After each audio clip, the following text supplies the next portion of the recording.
Почитувани, добар ви ден. Гостин во неделното интервју на Радио Слободна Европа, програма на македонски јазик, е Ненад Стевовиќ, кој заедно со Игор Ангелков години наназад стои зад успешната приказна наречена Или-Или. Стевовиќ, кој беше вашиот мотив за влез во издаваштвото? Одсунувањето на сонот, поинаквата визија за достапноста на книгата, потребата да се афирмира гласот на оние кои доаѓаат на македонската книжевна сцена? Добро, јас во оваа дејност сум многу одамна, од почетокот на 90-тите години, низ преку различни издавачки куки, но Или-Или со Игор ја основавме 2003 година.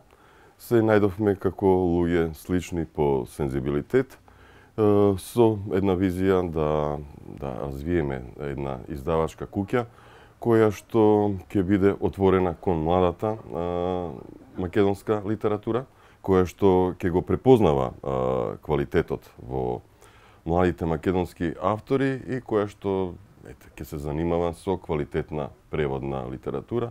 Ми се чини дека по 14 години делот тој сон се остварува.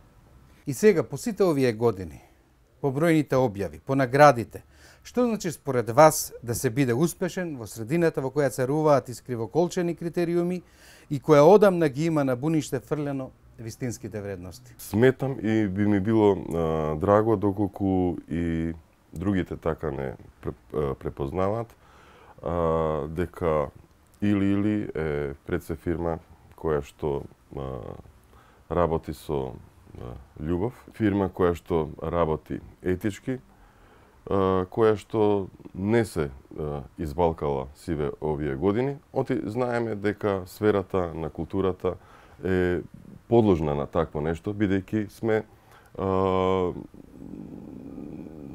самата култура често е насочена да има релации со државата, што е сосема окей, но мислам дека во сето тоа ние навистина останавме со чист образ. Како времето минува и кризата не подјармува, моćниците од власта се погласни во потребата да ја стивнат и наквост. Слободарската мисла. Тоа годинава го осетивте на сопствената кожа и вие? Да. Тоа беше овој последен конкурс на Министерството за култура, каде што издавачите од Македонија конкурираат за дела од национален интерес. Да, зборувавме дека со години Или-Или го гради својот имидж, пред се преку афирмација на младите македонски автори, кои што во добар дел беа поддржувани од Министерството за култура, со буџетски пари на граѓаните, и кои што со своите дела ги оправдаа тие буџетски пари. Значи, се тоа млади автори кои што ја потврдија својата вредност. Имаме во последните 6 години, тројца од нив се победници на конкурсот за роман на годината на Утрински весник. Речиси сите беа во најтесниот круг за оваа награда, или пак доколку добивале други награди, доколку се работи за некои други жанрови. Оваа година, да, не помина ниту еден автор, не помина ниту ланскиот добитник на роман на годината. Тука нема нешто што посебно да се анализира и филозофира. Тоа беше една простачка, вулгарна одмазда на тие што се, на некои функции, на некадарни луѓе кои што се нашле на некакви функции кон младата и прогресивна Македонија. Знаете како некој од врвот ќе каже, ништо кај шарениве не смее да помине. Сепак може ли на тој начин да се стивне мислата? Да се подчини духот? Па видете, може, зависи се и од индивидуата. Доколку сте родени со таков, да имате таков подчинет дух, ќе подлегнете на такво нешто, што е случај и кај многу луѓе и од сферата на културата во нашата земја, кои што уживаат во своето подаништво, уживаат да се до политичарите на висока функција во нивно друштво. Може би првичните намери им биле добри, но еден таков систем, знаете, полека ги пружа своите пипци, ве заробува и доколку не сте човек со силен карактер, со силна верба, вие едноставно почнувате да уживате во таа своја улога на слуга на големите. Меѓутоа, од друга страна, знае да се раѓа и пркос. Мислам, слободната мисла е тешко да се сотре. Би се надоврзал на претходното прашање околу конкурсот. Да, не ни е прифатен еден домашен автор, меѓутоа ние решивме да ги објавиме. Дел по дел, еден по еден, ги објавуваме. Не ни е потребно секогаш, добре дојдено е секако Министерството за култура со нивната помош. Не може да биде нивна, бидејќи се работи за пари на граѓаните. Но доколку оние водат таа своја таква политика, ние ја водиме нашата политика.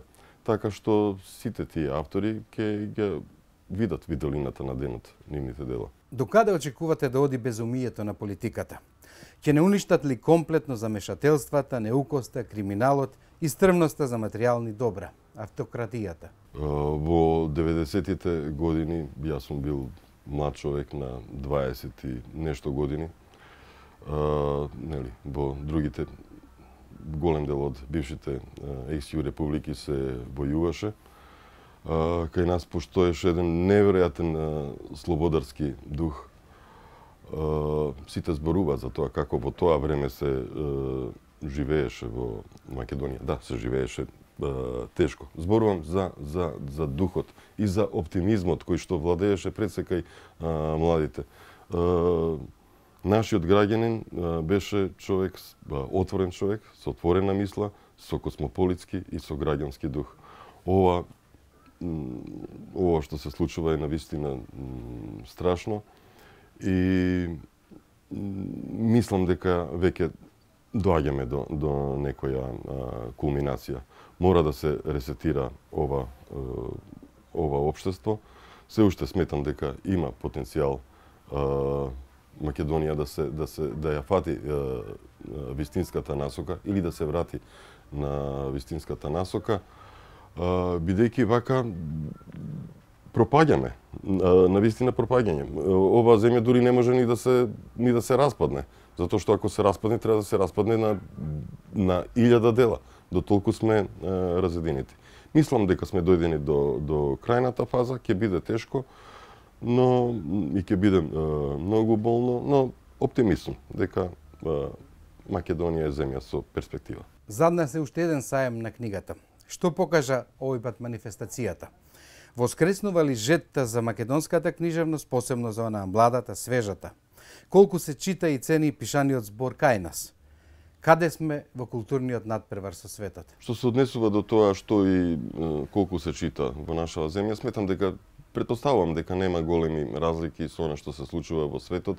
Голема е комерцијализацијата и во оваа сфера и во најголем дел читателите се насочени кон некоја литература која што веројатно нема да им од нив не бара некаков голем личен умствен ангажман за да можат тоа да